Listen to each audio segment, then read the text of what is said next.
2024 के लोकसभा चुनाव को लेकर इन दिनों राजनीतिक अखाड़ों में जंग का माहौल है। चुनाव होने में हालांकि अभी थोड़ा वक्त बाकी है, मगर राजनीतिक गलियारों में सियासी चौपड़ पर बिसात बिछाई जाने लगी है।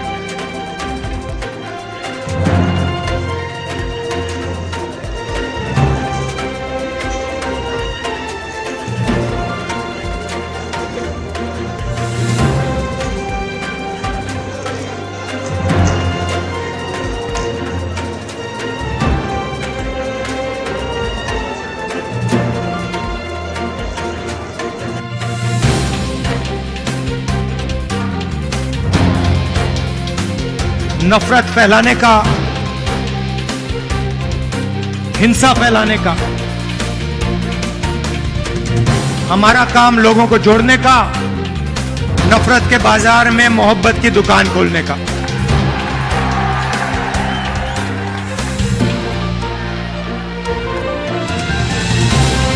और कर्नाटक में हमने कहा, जैसे पहले हमने छत्तीसगढ़ में वायदे किए थे,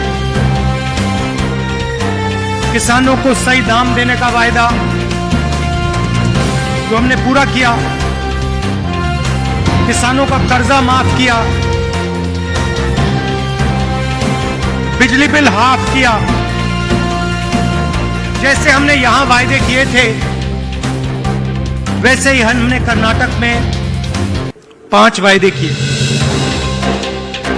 आरोप प्रत्यारोप और भाषा की मर्यादा को भूल चुके माननीय जनता को लुभाने के लिए फ्री की रेवड़ी प्रथा को भी बढ़ावा देने से पीछे नहीं। चुनाव से पहले एक तय एजेंडे के तहत जनता को लुभाने का सिलसिला जारी है। विपक्षी दल मोदी सरकार को किसी भी कीमत पर हटाने के लिए हर संभव प्रयास करने को तैयार है।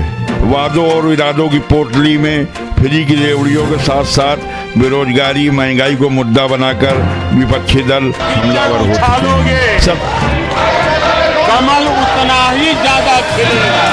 60 साल कांग्रेस के परिवार ने गड्ढे ही गड्ढे कर दिए।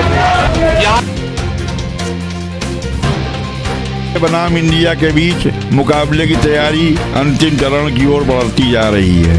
28 दलों के साथ इंडिया अलायंस की मैराथन बैठकों का दौर जारी है, लेकिन चुनाव से पहले होने वाले मीडिया सर्वे ने एनडीए के लिए खतरे की घंटी बजा दी है। लोकसभा चुनाव जैसे जैसे करीब आ रहा है, वैसे वैसे सभी राजनीतिक दल अपनी तैयारियां तेज करते जा रहे हैं। चुनाव से पहले देश की सियासत में बदलाव की आशंकाओं से इनकार नहीं किया जा सकता है। एनडीए के लंबे समय से चले आ रहे प्रभुत्व के लिए चुनौती बन सकता है इंडिया गठबंधन। मीडिया रिपोर्ट से मिली जानकारी के अनुसार न केवल एनडीए की सीटें घट रही हैं, बल्कि वोट शेयर भी घटता दिख रहा है।